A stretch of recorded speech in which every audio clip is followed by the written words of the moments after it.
Hey guys, so this video is for anyone looking to do Uber Eats just riding their bike. When I mean bike, I don't mean an electric bike, I mean just a regular standard bike using your own energy.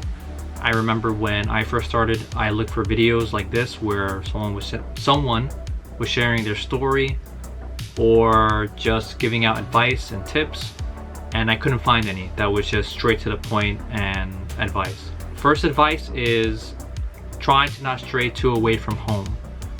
Now, doing Uber Eats on your bike requires a lot of energy and is really tiring on your muscles. So in order to keep the most energy you can while also having enough energy to come home, you don't want to go too far away from home.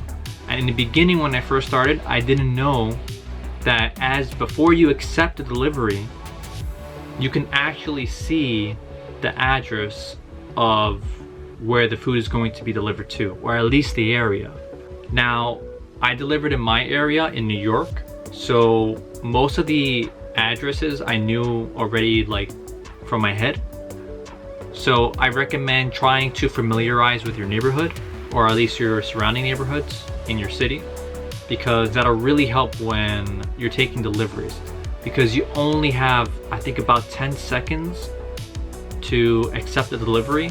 Because at the beginning, like I said, I accepted everything and I went so far away from home. It took me like 2 hours just to bike back home, and it was just so much on my body.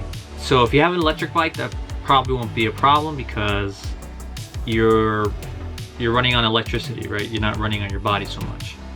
So again, this is meant for people who are riding just a regular bike. Number two, I don't recommend this for anyone looking to do Uber Eats as a main job. If you want to do Uber Eats as a main job, I highly recommend either driving in a car, or like I mentioned earlier, getting an electric bike or electric vehicle, because it's just too much to rely on your body the entire day doing deliveries. So I'm sure it's possible, of course. Like I said, you know, your body can only handle so much.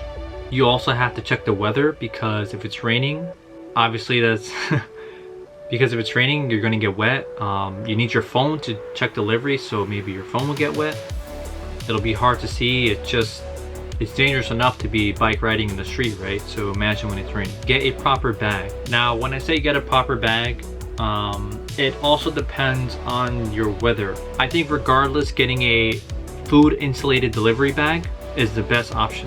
You're gonna have to make that purchase because you just won't get a good rating if you're delivering cold food all the time. Number 4, drinks. Now, being on a bike, it's quite hard to carry a drink, let alone more than one drink. I've made the mistake quite a number of times where I saw a Starbucks or a bubble tea place and I just accepted it without even thinking about it. And then once I got there, I was like, oh wait, I have to carry a drink. I don't really have anything in my bike that can carry a drink.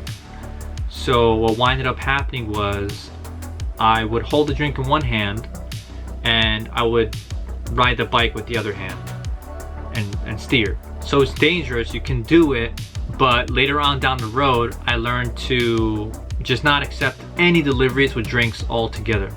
Now, it's possible to carry drinks, yes, but according to my experience, I never really got the proper holding equipment. The only holding equipment that I got was a crate for the back of my bike, which I do highly recommend. It was really great for holding just anything in general. Now, if you go to a regular restaurant and you're not sure if there's a drink inside the packaged food, you can check on the app exactly what the customer ordered.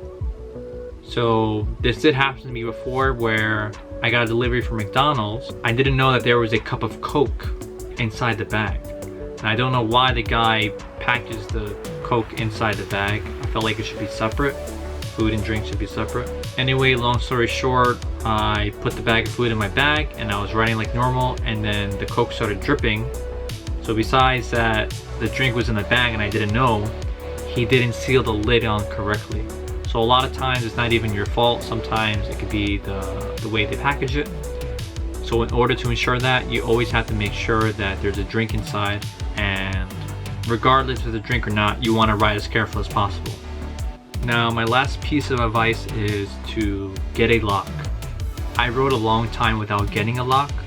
I think I was just quite lucky. I live in a pretty safe city where I don't have to worry so much about people stealing, but I do recommend a lock. You don't always have to lock your bike, but you have to be ready to lock it in case that place takes a long time.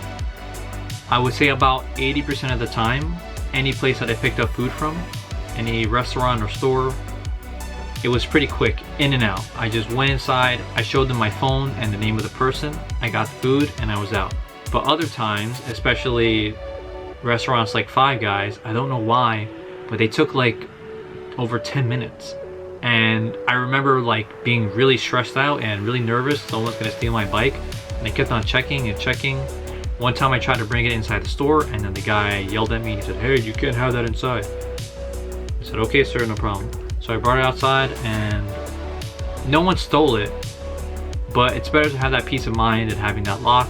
Alright, so I'm editing this video in Vietnam and I realized I forgot one more thing, and that thing is be careful when picking up any sort of pizza delivery, because when you pick up pizza you have to carry a huge pizza box and it's not easy to carry that on the bike. That's about it. I was able to carry a pizza one time with one hand, and my other hand I was steering the bicycle.